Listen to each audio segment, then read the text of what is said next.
안녕하세요. 네, 이호진 변호사입니다. 2023년 4월 12일 학교폭력 근절 종합대책이 드디어 거의 확정안으로 나왔습니다. 2012년에도 학교폭력 근절 종합대책이 있었거든요. 거의 지금 10년 넘는 것 만에 학교폭력 근절 종합대책이 나왔습니다. 그래서 이 부분을 한번 오늘 살펴보도록 하겠습니다. 학교폭력 근절 종합대책, 학교폭력 전학기록 4년까지 보존, 대입 정시에도 반영, 이렇게 돼 있어요.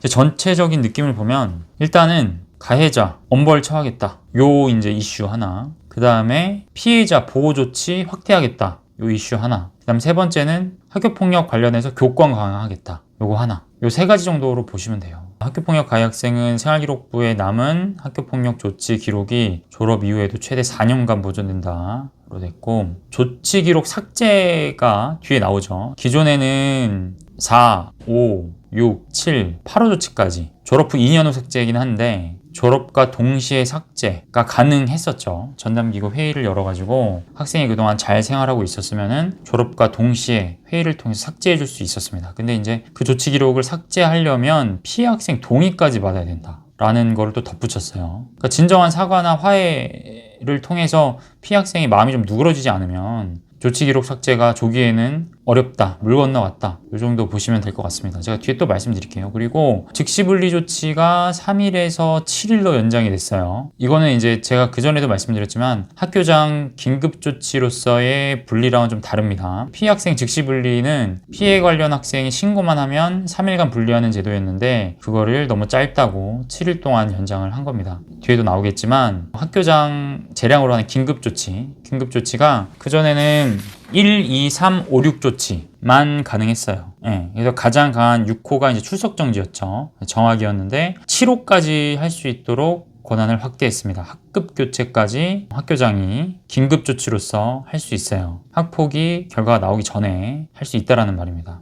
자, 그리고 가해 학생이 심판이나 소송을 하더라도 2차 피해로부터 보호될 수 있도록 학교장의 즉시 분리 제도를 개선한다라고 했는데 이거에 대해서는 지금 구체적으로 좀 말은 없는 것 같습니다. 이제 가령 예를 들면 이런 거죠. 전학 조치가 나왔습니다. 근데 가해 학생 측이 전학 조치가 너무 이제 과하다라는 취지로 행정심판이나 소송을 하면서 집행정지 조치를 걸고 집행정지가 만약에 인용이 되면 전학을 안 갈 수 있었죠. 기존에는. 그래서 피해자와 가해자가 이제 분리가 안 되는 그런 상황이 있었습니다. 근데 이제 이거 관련해서도 즉시 분리제도의 개선을 통해서 이러한 접촉을 좀 막아보겠다라는 것 같아요. 근데 이거에 대해서 이제 구체적으로 나온 건 없는데 그렇게 한번 해보겠다라는 겁니다. 근데 이제 그렇게 되면 약간 좀 집행정지 결정 자체가 좀 유명무실화 될 수 있는 그런 여지는 있을 수 있을 겁니다. 근데 어찌됐든 피해자를 무조건 우선하겠다라는 거예요. 제가 여기서 한번 좀 말씀드리고 싶은 거는 뭐냐면 경미한 학교폭력 사안 같은 경우에는 솔직히 가해자 피해자를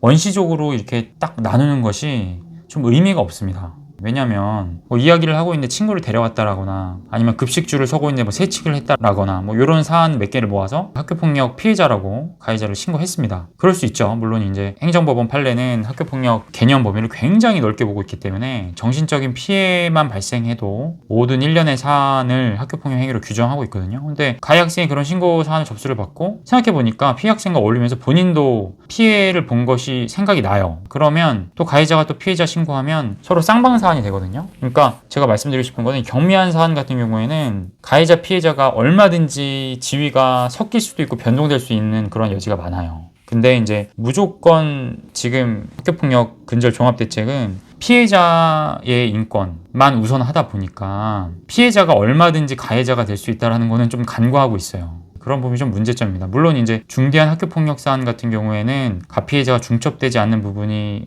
있을 수 있는데 학교폭력 사안의 대부분은 중대한 사안보다는 경미한 사안이 많거든요. 그래서 가피해자를 나누는 게 어떻게 보면 조금 의미가 없습니다. 왜냐하면 누구나 가해자 피해자가 동시에 될 수 있기 때문에. 자, 그래서 이제 조금 더 구체적으로 살펴볼게요. 자, 1, 2, 3호는 졸업과 동시에 삭제였죠. 1회 안에서. 이거는 똑같고 이제 1, 2, 3호 같은 경우는 경징계 4, 5호 정도를 중, 그 다음에 6호 이상을 좀 강한 조치라고 하죠. 6호 7호를 예전에는 졸업 후 2년을 삭제했고 근데 이제 졸업 직전 심의를 통해 삭제 가능했는데 이제는 4년까지 보존하는 걸로 하고 예외는 직전 심의를 통해 삭제 가능하긴 하나 굉장히 그 요건을 강화하고 피해자의 동의까지 구한다라고 바꾼다라고 했죠. 8호는 이제 전학인데 예외 없이 2년 보존이었다가 4년 보존으로, 9호는 퇴학인데 마찬가지로 영구 보존으로 간다. 그 다음에 어쨌든 가피 학생은 소송 진행 상황을 반드시 확인을 한다라고 돼 있어요. 근데 이제 이것도 조금 제가 그전 영상에도 말씀드렸지만 뭐 제가 가해자를 옹호하고자 하는 생각은 전혀 없습니다. 가해자가 잘못하면 당연히 징계를 받아야 돼요. 어쨌든 본인 생각에는 이게 부당하다고 생각되는데 이 소송 진행 자체의 상황을 적는다라는 거는 삭제를 못하게 하는 부담을 지운다는 거잖아요, 가해자한테. 근데 이거는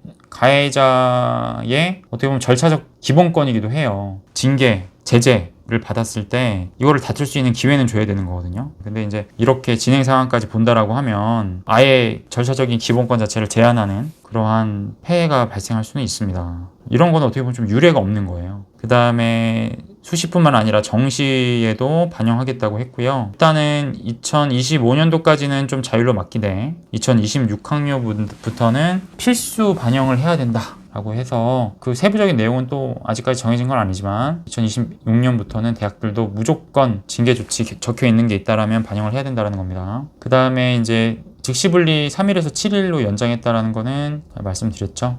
긴급조치도 학급교체 치료 추가할 거다. 그 다음에 이제 이것도 좀 굉장히 센세이셔널한 건데 피해 학생 요청권을 주겠다라는 거예요. 가해 학생 출석 정지 학급교체 관련해서. 근데 이제 지금 현행 학교폭력 예방법을 보면은 학교장 긴급조치 같은 경우에는 학교장이 재량으로 할 수 있다라고 되어 있습니다. 근데 이제 이 요청권을 마찬가지로 할 수 있다라고 하면 또다시 학교장의 재량에 맡기는 거기 때문에 별로 달라지는 게 없어요. 그걸 그대로 할 수 있다라는 재량 행위로 들 것인지 아니면 피해 학생 요청권을 줘서 해야만 한다로 할 것인지, 해야만 한다라고 하면 학교장도 선택의 여지가 없는 거죠. 그냥 무조건 해야 되는 건데 제가 보기에는 근데 똑같이 재량 행위로 그냥 둘 것 같습니다. 요청할 수 있는 권리가 있다라는 좀 선언적인 규정만 좀 넣고 그렇게 하지 않을까 싶어요, 제 개인적으로는. 왜냐면 학교장 입장에서는 아직 가해자 피해자가 완벽하게 구별되어진 상황이 아니잖아요. 학폭위에서 가해자 징계 딱 나온 게 아닌데 학교장이 거의 뭐 심의위원회의 위원들과 같은 판사와 같은 역할을 다 해야 되는 거잖아요. 근데 그거는 좀 큰 부담이고 그렇게 한다는 것 자체도 옳지는 못하죠. 그렇기 때문에 할 수 있다라고 아마 해야 될 겁니다. 그리고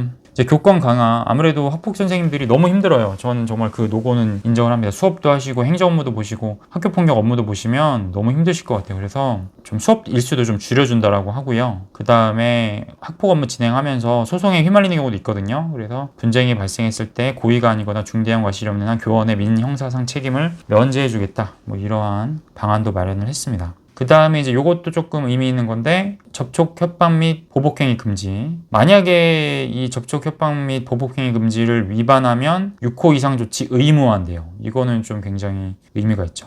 그 다음에 이제 요것도 좀 의미가 있어요. 가해 학생이 이제 학폭위 조치가 마음에 안 들어서 불복하는 경우에 행정심판이나 소송을 할 수 있죠. 그러면 행정심판이나 소송을 하는 청구인은 가해자인데 피청구인은 교육청 학폭위가 되거든요. 피해자는 이러한 가해자가 이의를 제기했는지 불복을 절차를 진행하고 있는지를 몰라요. 모르는 경우가 많았어요. 근데 이제 통지를 해서 진술권을 보장하겠다. 피해자 입장에서는 그 조치가 유지되는 게 좋겠죠, 당연히. 그렇기 때문에 그거에 대해서 고지해주고 너네도 의견 제출하려면 해라 라는 걸 하겠다라는 겁니다. 자, 오늘 이제 거의 확정된 학교폭력 근절 종합대책 제가 말씀을 드렸습니다. 피해자 지위 강화하겠다는 거고요. 그 다음에 이제 가해자 징계 조치 더 세게 오랫동안 유지하고 대입 수시뿐만 아니라 정시에도 반영하겠다. 그 다음에 여러 가지 시스템적으로 아이들 인성교육하고 교권 강화해서 좀 이렇게 시스템적으로 보완해주겠다. 뭐 이런 내용이라고 보시면 될 것 같습니다. 또 시행하다 보면 문제가 생기고 그러면 이제 또 이런 것들이 바뀌기도 하고 다음 개정사항이 반영되기도 합니다. 그럴 때마다